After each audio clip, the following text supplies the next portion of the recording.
ভারপ্রাপ্ত চেয়ারম্যান দেশে আসবে কবে এটা ওনারা জানতে চেয়েছেন এবং এই ব্যাপারে আলোচনা হয়েছে এবং স্বাভাবিকভাবে উনি ওনার দেশে আসার বিষয়টা তো সবসময় আলোচনার মধ্যে আছে। তবে এই বিষয়ে আলোচনার খুব বেশি কিছু নাই, কারণ বাংলাদেশে উনি কবে আসবেন এটা ওনার সিদ্ধান্ত এবং উনি সঠিক সময়ে খুব কম সময়ের মধ্যে দেশে ফিরবেন এটা পরিষ্কার। দিনক্ষণ ওনার পক্ষ থেকে বলা হবে, বাট খুব এই সময়টা খুব বেশি দূরে নয়, অতটুকু বলা যাবে। আর ওনারও তো প্রস্তুতি আছে দেশে আসার জন্য, আর উনি ওনার সময় মতো যেটা সঠিক সিদ্ধান্ত উনি নেবেন।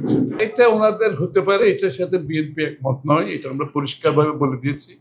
পুরো আলোচনায় বিএনপির অবস্থান ছিল যে গণভোট আর নির্বাচন একই দিনে হবে, দুটো ব্যালটের মাধ্যমে।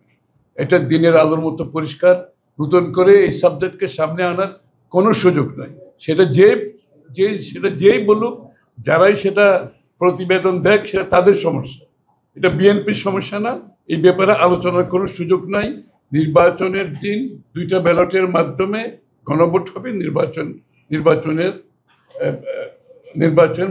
প্রার্থীর পক্ষে ভোট প্রদান করা হবে।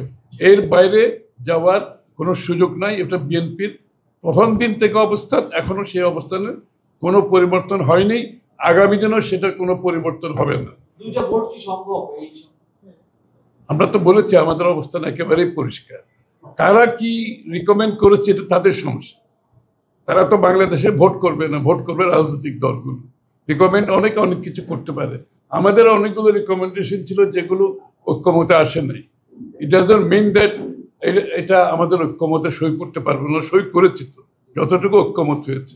একটা জিনিস বুঝতে হবে, প্রত্যেক কিছু ঐক্যমতের পরিপ্রেক্ষিতে সমাধান হতে হবে।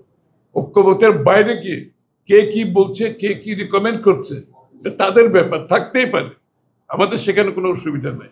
কিন্তু ঐক্যমতের বাইরে গিয়ে কোনো সিদ্ধান্ত দেওয়ার কোনো সুযোগ নাই। যেহেতু বিএনপি এখানে ঐক্যমত পোষণ করে না, সেদিকে যাওয়ার আর কোনো সুযোগ নেই।